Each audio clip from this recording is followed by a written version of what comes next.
आसमान एकदम नीला था।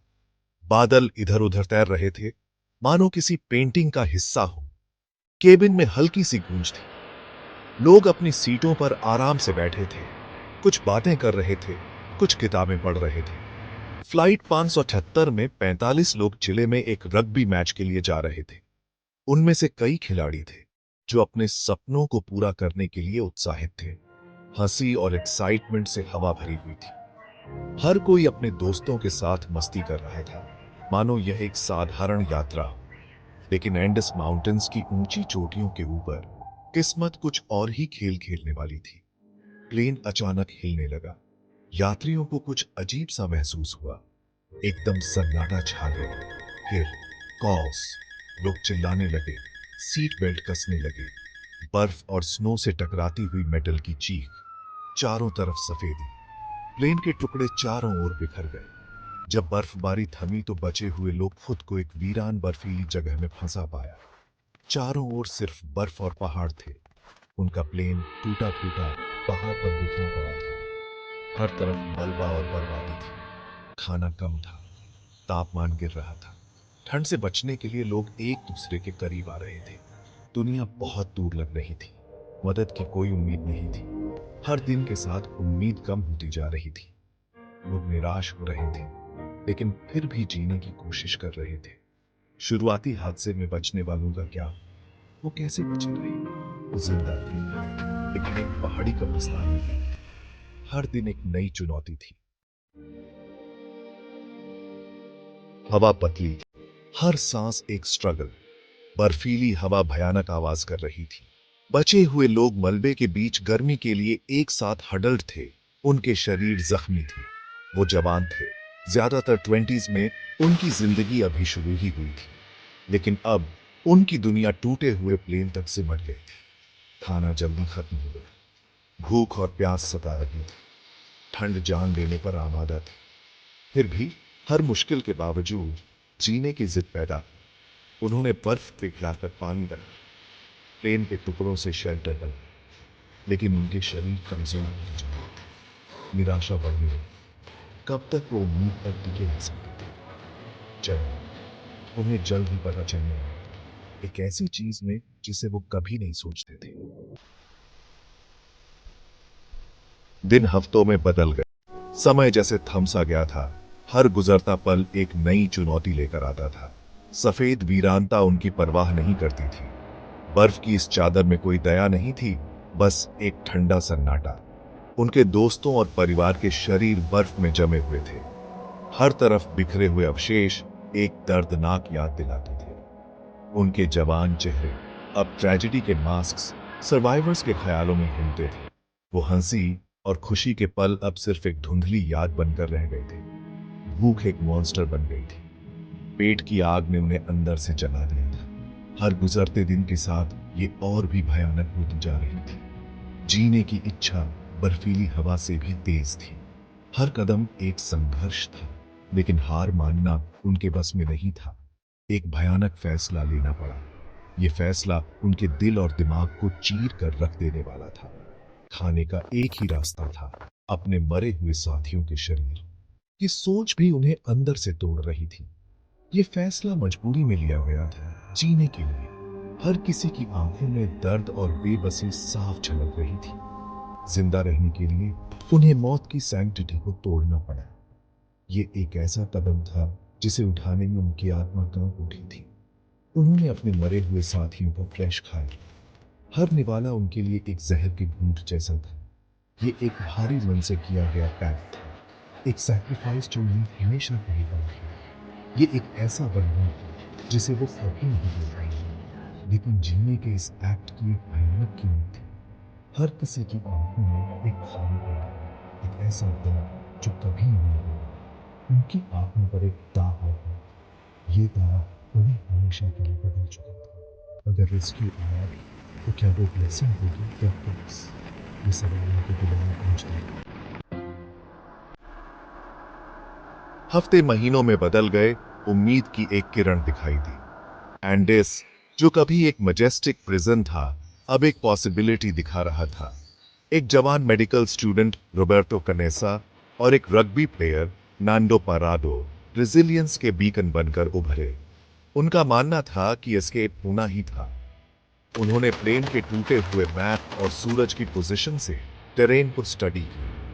पहाड़ों के पार की दुनिया बहुत दूर लग रही थी, लेकिन अपनों से मिलने की चाह ने उन्हें हिम्मत दी। उन्हें पता था कि उन्हें कोशिश करनी होगी। उनका प्लान खतरनाक था। कुछ लोग इसे सुइसाइडल भी कह सकते थे। क्या वो इन खतरनाक चोटियों को पार कर पाएंगे? जवाब अगली रिज के पार था, अनिश्चितता और डर में छुपा हुआ। सेक्शन 5, नांदो और रोबर्टो। ये अनलाइकली हीरोज कौन थे? नांदो, एक नेचुरल लीडर, अदम्य साहस और दृढ़ संकल्प वाला। रोबर्टो, प्रैक्टिकल मेडिकल स्टूडेंट, अपने नॉलेज और अनवेवरिंग सपोर्ट के साथ। दोनों ने मिलकर एक अनलाइकली लेकिन फॉर्मिडेबल जोड़ी बनाई। वो समझते थे कि अब उनका सर्वाइवल सिर्फ लक पर डिपेंड है। इसके लिए करेज, इंजेन्युइटी और एक बिलीफ की जरूरत थी जो ऑड्स के खिलाफ। उन्होंने अपने साथी सर्वाइवर्स का हौसला बढ़ाया, उन्हें उनके परिवारों की याद दिलाई, उनकी अधूरी जिंदगी की। उनका ऑप्टिमिज्म भले ही फ्रैजिल था, इन्फेक्शियस था। वो इस बर्फीली विल्डरनेस से विक्टिम्स नहीं, विक्टर्स बनकर लौटने के लिए डिटरमिन्ड थे। लेकिन पहाड़ों के अपने खतरे थे, अपने सीक्रेट्स। क्या उनका करेज आगे आने वाली चुनौतियों से लड़ने के लिए काफी होगा? उनका सफर अभी खत्म नहीं हुआ था। Section 6, the harrowing track crash site के आगे कौन से डेंजर्स उनका इंतजार कर रहे थे? उनके मेकशिफ्ट इक्विपमेंट, जो प्लेन के मलबे और उम्मीद से बनाए गए थे, मौसम से थोड़ी ही प्रोटेक्शन देते थे। उन्हें खतरनाक क्रेवासेस, ब्लाइंडिंग ब्लिजर्ड्स और एवलांचेस का खतरा था। हर कदम थकान, भूख और कड़ाके की ठंड के खिलाफ एक लड़ाई थी। डाउट उनके रिजॉल्व को कमजोर कर रहा था। क्या वो हर छोटी चढ़कर एक फ्रोजन लैबिरिंथ में और अंदर जा रहे थे? फिर भी वो आगे बढ़ते रहे, उम्मीद की एक किरण से प्रेरित होकर। उनका सफर इंसानी स्पिरिट की रेजिलियंस का प्रमाण था। ये अनइमेजिनेबल एडवर्सिटी में दोस्ती की ताकत का प्रमाण था। वो इतना आगे आ गए थे। क्या उन्हें सैल्वेशन मिलेगा या पहाड़ उन्हें अपना बना लेंगे?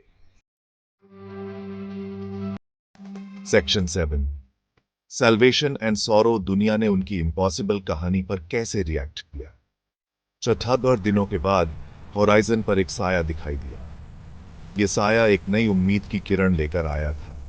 वो घोड़े पर सवार एक शेपर्ड था। उसकी आंखें अविश्वास से खुली हुई। उसने जो देखा वो उसकी कल्पना से परे था। उसे एक ऐसी कहानी मिली थी जो किसी फिक्शन से निकली हुई लगती थी। ये कहानी थी साहस और जीवटता की। नांदो और रोबर्टो, कमजोर लेकिन जिंदा, एबिस से वापस आ गए थे। उनकी वापसी में सबको चमका। दुनिया ने हैरानी से देखा जब सर्वाइवर्स, उनके चेहरे दुबले लेकिन चमकदार, चिलियन वाइल्डरनेस से बाहर। ये दृश्य अविस्मरणीय था।